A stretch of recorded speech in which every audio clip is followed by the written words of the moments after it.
Kocamanı ne? Belirten de. Ben de netler mi? Yok yok.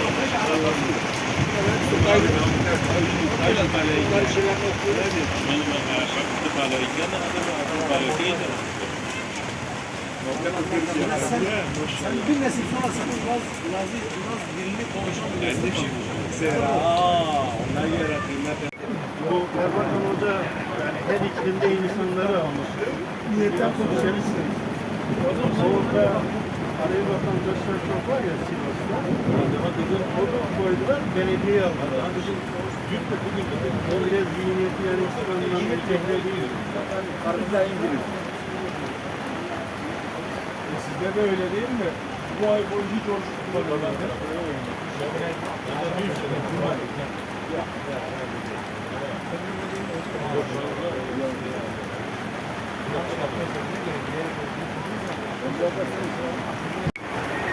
Mesela oraya aşırı. O dediğin şeylerin diyeceği bir şey var ya.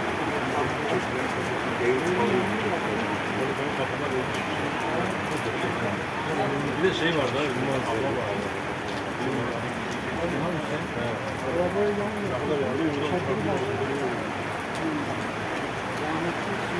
Ağaçlık yerde ağaçların orada sen taş hayır abi.